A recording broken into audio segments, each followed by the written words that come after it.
रात के ठीक 12 बजे हुए थे और घने जंगलों में एक साधक साधना कर रहा था। चारों तरफ सन्नाटा ही था और अचानक उस साधक को अपने पीछे से पायल की आवाज सुनाई देती है। छन छन छन। साधक जैसे ही पीछे मुड़कर देखता है, लेकिन वहां पर कोई भी नहीं होता है।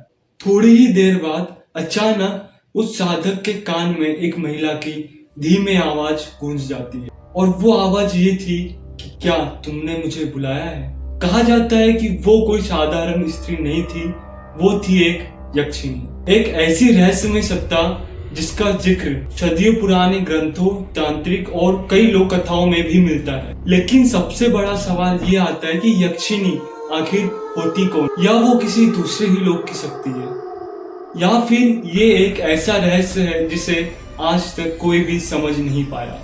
आज की इस वीडियो में हम यक्षिणी से जुड़े कुछ ऐसे रहस्यों के बारे में जानेंगे जिसे सुनकर आप भी हैरान हो जाओगे। हिंदू और बौद्ध धर्म की परंपराओं में यक्ष और यक्षिणियों का भी जिक्र मिलता है। मान्यताओं के अनुसार यक्षिणी प्रकृति, धन और कई गुप्त शक्तियों से जुड़ी कई दिव्य स्त्रियां मानी जाती है। लेकिन समय के साथ तांत्रिक कथाओं में इसका उल्लेख बदलने लगा। कई कहानियों में इन्हें सुंदर, आकर्षक और कई रहस्यमय शक्तियों से जुड़ा बताया गया है। कहा जाता है कि उनकी सुंदरता इतनी मोहित होती है कि कोई भी व्यक्ति उन्हें देखकर आसानी से मोहित हो सकता है।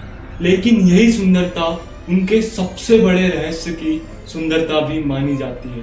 कई लोक कथाओं में ये कहा जाता है कि यक्षिणी अक्सर घने जंगलों, पुराने किलों और कई सुनसान मंदिरों में भी पाई जाती है। रात के समय पायल की आवाज, अचानक से महसूस होने वाली खुशबू या किसी अनजान महिला की परछाई, इन सब को कई लोग यक्षिणी से जोड़कर भी देखते हैं। और सबसे हैरान कर देने वाली बात यह है कि कई सारी तांत्रिक कथाओं में यक्षिणी का भी जिक्र मिलता है। मान्यता ये है कि कई साधक विशेष मंत्रों के माध्यम से यक्षिणी को आज भी प्रकट करने की गुप्त साधनाएं करते हैं।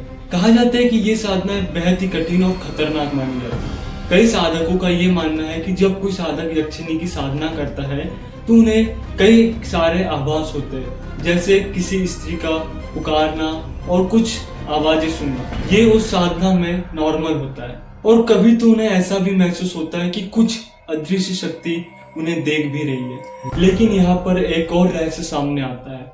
कहा जाता है कि जो साधक इस साधना के दौरान डर जाता है, उस व्यक्ति की साधना वहीं पर समाप्त हो जाती है। लेकिन यक्षिणी का इस धरती पर होने का कुछ भी प्रमाण आज तक साइंस के पास नहीं है।